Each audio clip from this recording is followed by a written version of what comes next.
In our last episode, we arrived to work as an insurance investigator for the East India Company aboard the Obra Dinn, a ship that until recently has been lost at sea.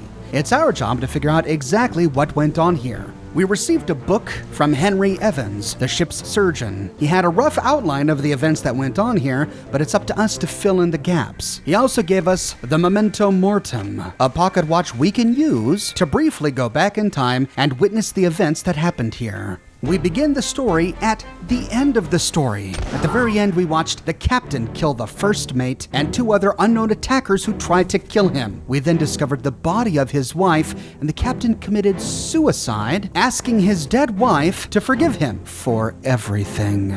Now we must figure out exactly what happened to his wife, Abigail. We find her remains lying in bed right next to the remains of her husband. And pulling out the Memento Mortem, we can find out what happened to her.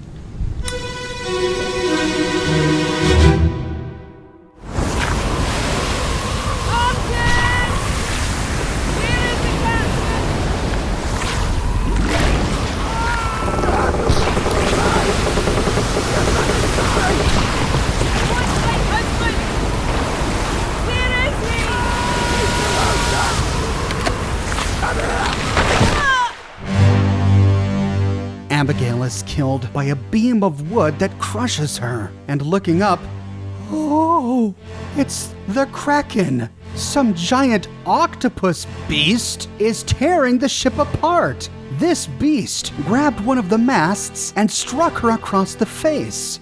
What a scene. The ship rocks at sea and the crew is tossed about. We see a man with a sword falling to his feet. Examining closer, he appears to be wearing an officer's cap. Perhaps this is the man Abigail was calling out to. Perhaps this is Martin. Inspecting the woman, sure enough, it is Abigail. This is how she died. And there are many more people in this scene. A man wearing a short top hat struggles with a tentacle of the beast, and another man with a spear is trying to impale it. This man is bald and wearing a striped sailor's tank top. Moving towards the passenger cabins, we see a man wielding two pistols, aiming at the Kraken. He also appears to be an officer of some sort, but wearing a very different hat and a full beard. By the passengers' cabins, we see what appears to be the passengers, who have come outside to see what's going on. Here we find a man with a neatly cropped head of hair. He doesn't appear to be wearing a uniform that I can recognize. And next to him are two women. One is an older woman. We recognize her as one of the few women dancing in the Life at Sea sketch, and notice that she has a ring on her ring finger. And then behind her is a much younger woman, covering her mouth in shock. She also was one of the few women dancing in the Life at Sea sketch. We see a man climbing the nearby riggings, and it appears like the Kraken is about to pull him off. He's a bald man, and his familiarity with the rigging gives us the impression that this may be where he works. Then, by the mainmast, we find a man pulling the severed torso of another. His waist and legs are gone. This man was covered in body tattoos, and the man pulling him appears to be another sailor familiar with the riggings.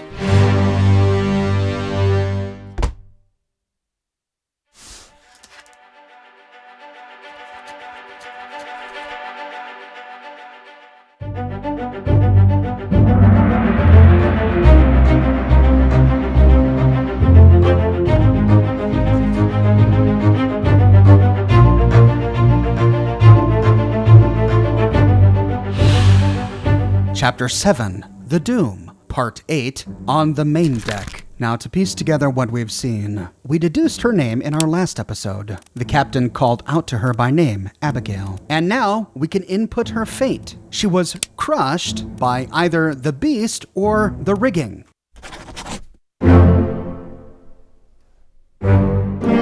Well done. 3 fates correct.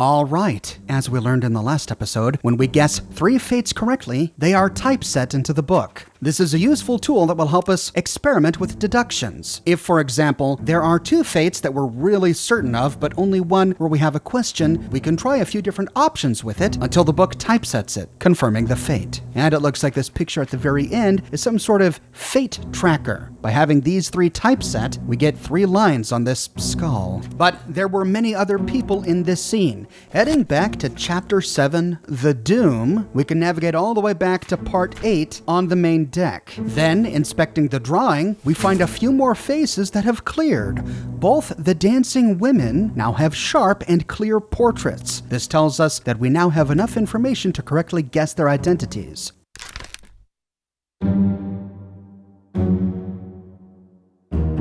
This is a deduction rating. A higher rating means that it'll be more difficult to deduce this person's identity. Focus on the easily deduced identities first, and leave the more difficult ones for later. Good tips, but I'm not sure why this one has such a high rating because her identity is pretty easy to deduce. Heading to the crew manifest, we can scroll down to the passenger section. Remember in the flashback, these women were coming out of the passenger cabins. We pass by many passengers from Formosa until we arrive at passengers from England. Not only did both of these women look English, but there were only 4 women on board. Abigail, whom we've already identified, and a member of Formosan royalty. Therefore, the 2 final women must be either number 21 Emily Jackson or 22 Miss Jane Bird. Now we recall from the memory that one of the women was wearing a wedding ring, and yet one of the women here is named Miss Jane Bird, giving us the impression that she's unmarried. We can therefore deduce that the woman who wore the wedding ring is Emily Jackson, and the woman who was right next to her is Miss Jane Bird. We don't know their fates yet, but since we've deduced their identity, we'll go ahead and input it now. Scrolling down, we find that one clear face that we saw in our last episode. I was finally able to deduce this guy's identity by noting where his hand is resting. His hand is resting on the wheel. I suppose anyone could rest their hands on the wheel, but he is posing for a drawing right now, and he feels at home with this wheel as if it's his job. So what role on the ship was to steer it? While opening up the glossary, we can go through each one until we find the helmsman. The helmsman is a rated seaman in control of the ship's wheel and general moment-to-moment navigation. It's likely, then, that the reason his face is clear is because this drawing itself is all the information we need to identify him. He must be number 17, Finley Dalton, the helmsman. The next clear face is an officer wearing a hat and standing next to the captain. Now, examining the transcript, we find a name. Names are rare in these flashbacks because they prove to be crucial clues. Abigail came onto the main deck and talked to a man she knew by first name, hoping that he would know where her husband is. That gives us the impression that he was an officer. Crew members hang out by class. She's the captain's wife. She likely knew all of the officers. This was the man who was right next to Abigail during the memory. It is likely this man whom Abigail was talking with before she was killed by the Kraken, which means his name is likely Martin. There are a few other men in this scene who wear hats, but this guy's portrait is the only clear one. And sure enough, the only man on the manifest with the name Martin happens to be the 3rd mate.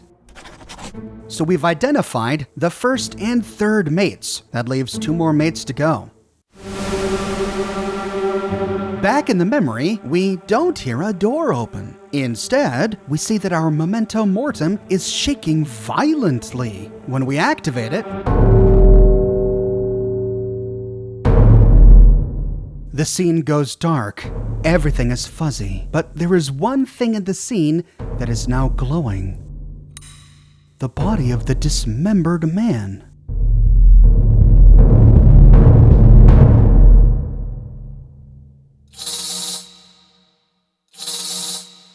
We appear back on the deck, right where we were.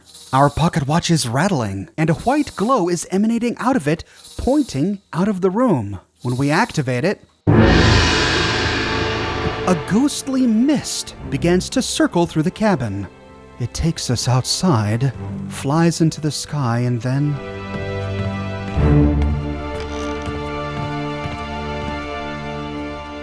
it recreates the position of the corpse we saw in the memory. The physical remains have long since been destroyed. They've either rotted or been scavenged by birds. But through the magic of the memento mortem, we can place each of the corpses we find in the memories where they were on board this ship. With the body in place, we can open the pocket watch to relive the memory.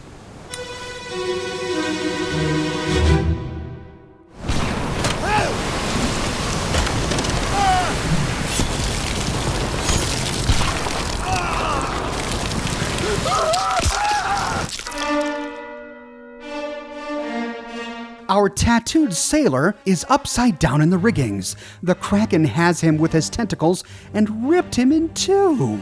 Well, I think this guy's cause of death is apparent. Here we see many of the same people we saw in the last section. This guy, the bald sailor with the striped shirt, with the spear that he had impaled into the tentacle in the last memory. And then look at that. 3 figures being cast into the sea. We see a dinghy on its end. They were in this dinghy when they got knocked into the sea by the Kraken. We have no idea who these 3 are, but we must remember this scene as it will be crucial to uncovering 3 fates much later. Nearby we find a large man with a big beard. Then we find the other guy with a hat. He's moved from where he was in the last memory. He appears to be tossing something. Looking over, we see it. A rifle. He's tossing it to this other guy in the strange flat top hat. Nearby, with a pulley in his hand, we find that same bald sailor from the last memory. Getting a closer look at his face, we may be able to pick out his ethnicity. He looks East Asian. If we find only a few topmen who are East Asian, that may help us deduce his identity. And near the main mast, we find Martin with a rifle taking aim at the Kraken. This must be the mast the Kraken snapped that killed Abigail. Then in the middle of the ship, clinging to the capstan, we find a man in a unique costume. He's got this scarf or neckerchief. Then lying on the deck next to him is a man who appears to already be dead. He sits in a puddle of blood. He wears a similar outfit to the guy we just saw. He also has a neckerchief or a scarf around his neck. Then next to him is a man with a long rifle, and he wears an officer's hat. So he must either be the 2nd or 4th mate. And finally, we see a man climbing the riggings. Upon closer inspection, we identify him as none other than the captain's 3rd assailant from Chapter 10, The End. His familiarity with the rigging hints that he may be a topman.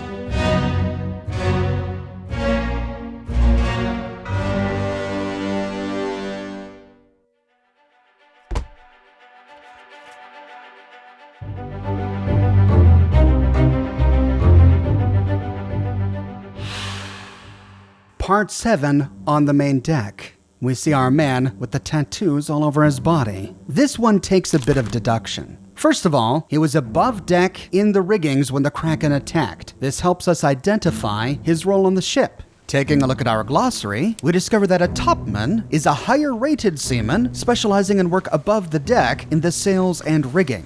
He must have been one of the many topmen aboard the ship. Now, looking at the manifest, we find quite a few options. Many of the topmen are from China. There are a few from England and Scotland, one from Russia, but in none of these places do sailors or anyone typically at the time have full-body tattoos. We do find a man, however, from New Guinea. We know that full-body tattoos were not common in the cultures that any of the other topmen came from. However, body tattoos had been a tribal custom of the coastal people of New Guinea until World War II. Women were tattooed head to toe, and men were tattooed on their chest and arms. Their tattoos related to their exploits in headhunting. Therefore, Maba from New Guinea is the most likely identity of our dismembered topman. After choosing Maba, we can say that he was torn apart and then by a beast. Examining the drawing, we see that Maba's picture is clear, so we do have enough information to deduce his identity. Many of the others, however, are not. Interestingly, though, despite this scene happening mere moments before the last one, we find a few new faces. But they're all blurred. Could it be that these new faces were the men aboard the small boat that was flung overseas by the Kraken? We'll have to keep that in mind for later. But a thorough examination of each of the faces in this scene, and we discover that we don't have enough information to identify any more people. But we did see that other body lying on the deck. Backing out of the book, we can activate the memento mortem. And it highlights the body of the man in the scarf that we saw earlier.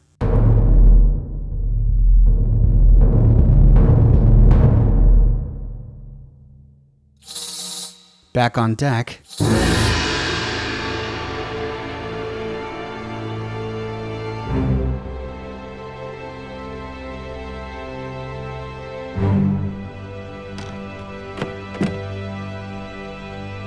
The magical, ghostly sparkling places the body right where we saw it.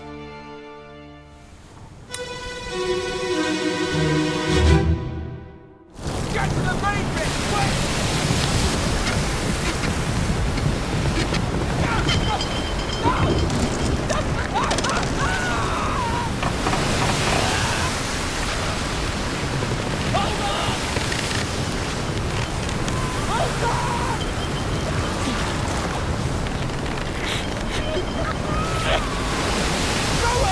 Hold on! Hold on! Whoa! A blast of gunpowder detonates in the air, killing this guy. We see one of the Kraken's tentacles inside that explosion. That may be the tentacle piece we saw on the deck in the last memory. And sure enough, we find the man whose body was on the deck in the middle of this explosion. Nearby, we have the other guy with the neckerchief, who was clinging to the capstan in the last one, struggling with rope and rigging. The Kraken's tentacles are all over the ship. We see Maba by the stairs, and it's at this point that many of the other characters we've seen came above deck to fight the Kraken. This guy with a bunch of weapons, and we recognize him. He was the guy who threw a weapon towards another sailor in the previous scene. I wonder if that's a clue as to his job on the ship, and therefore his identity. Below him, the other guy in the officer's hat is racing above deck, and the scene ends.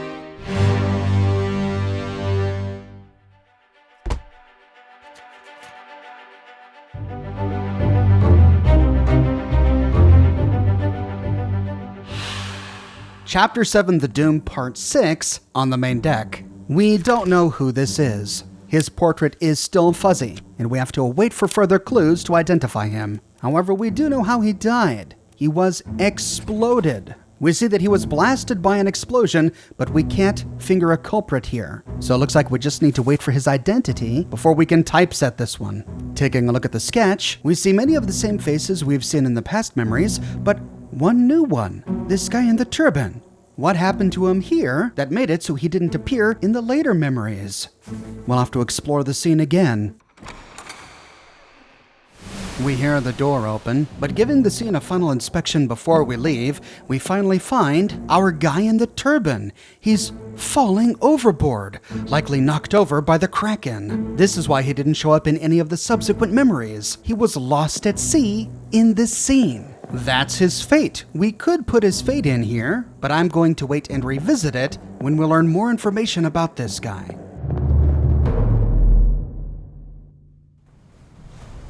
We arrive back on the main deck, and we discover that the hatch to the gun deck has opened. We can now head below to explore the first deck of the Obra Dinn, the gun deck. Looking around, we see many cannons pointing out to sea. Heading towards the bow of the ship, we see a couple of doors that are locked. We can't open these. We see lots of items on shelves, but what we are looking for is towards the middle of the gun deck. Here we see a couple of cannons in pieces, one of which is crushing a body. We'll start here. What's happening? Sir, loose the cannon! She's nearly over! Fight your flank! Ooh, so we have a loose cannon. It crushed this guy's head against a wall. So that's how he died, crushed by a cannon. But heading over towards some of the other cannons, we find another body lying underneath this cannon.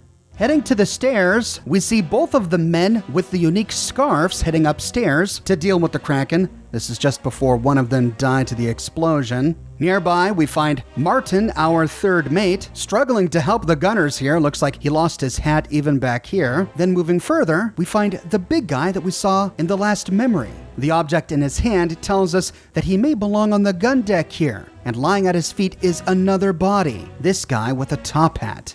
And peering out the window, we see the Kraken.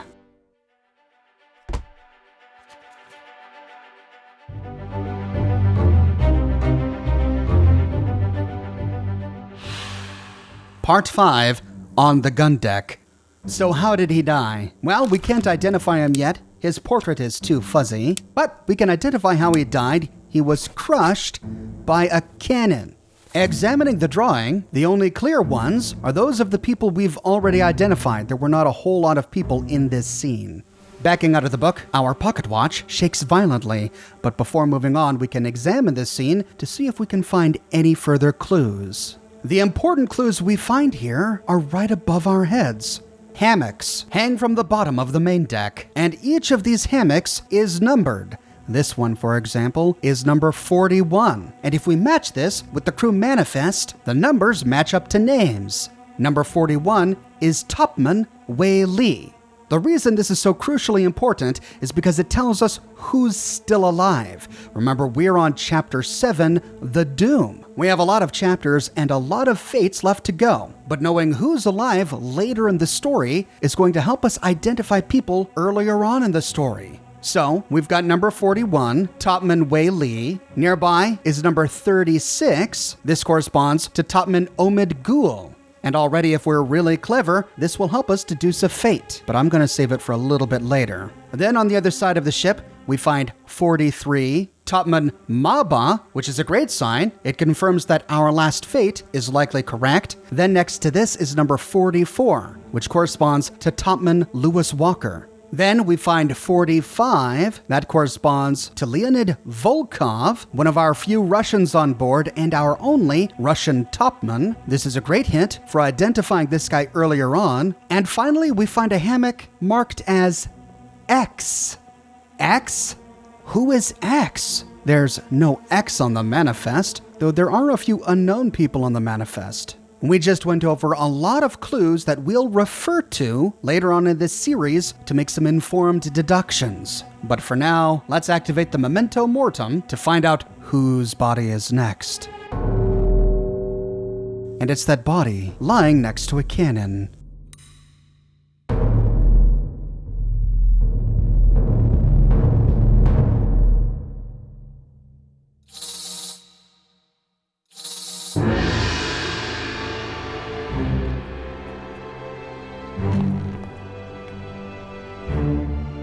After the ghostly trail places the corpse, we can pull out the pocket watch to explore the memory.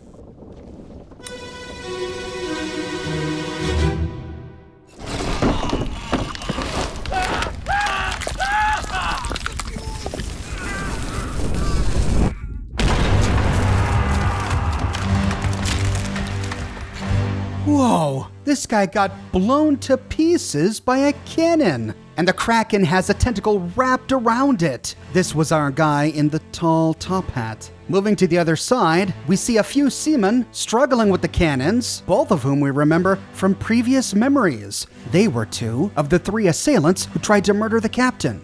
Then next to this, we find Maba, and if we look closely, beneath the cannon that the Kraken has, we see a leg sticking out. So there's someone under there. Someone died even before this scene.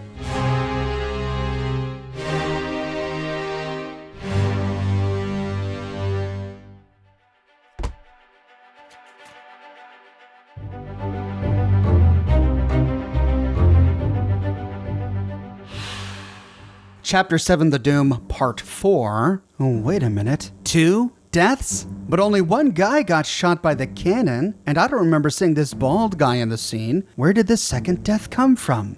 Well, we'll start with the first guy. We don't know his identity, but we do know how he died. He was shot by a cannon. Then we have to choose an attacker, and this is where it gets a bit tricky. Krakens can't light cannons, but people can. However, the Kraken clearly had its tentacle around the cannon, so had the Kraken not intervened, our friend here likely wouldn't have died. If we know who lit the fuse, we could list him as the killer, but at the moment we don't, so we're just going to choose the Beast.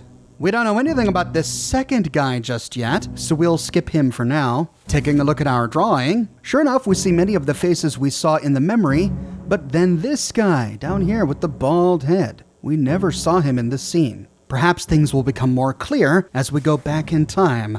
Hopping out of the book, we can highlight the next body. Oh yeah, there was this guy. The legs that we saw peeking out from underneath the cannon. Could this be our mysterious bald guy? Let's find out. Back in real time, we can place the body where it died.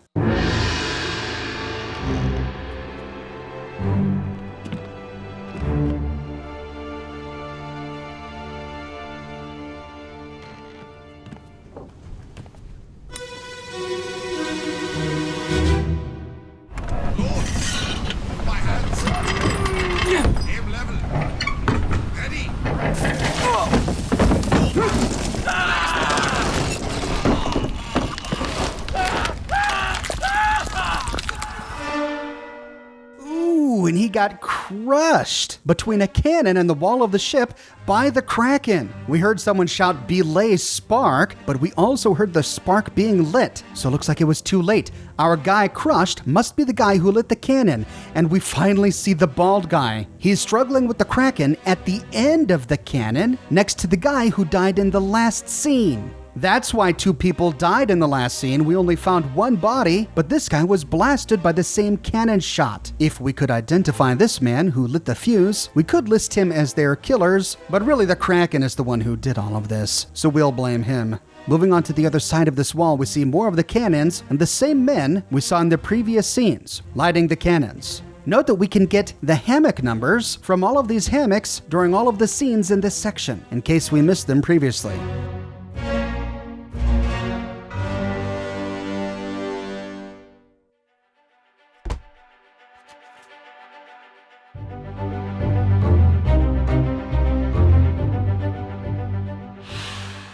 Part 3 on the gun deck. So we don't know who this is, but we can put in his death as being crushed by cannon. Then we can open up the drawing and find the unknown bald guy. We don't know his name, but now that we've seen this latest memory, we do know how he died, and he had the same fate as the man in the top hat from the same scene. So we'll go down and choose that he was shot by a cannon, killed by the beast. And with that, the door opens up behind us. We can do one more tour of this scene to pick up any more clues and then head out the door.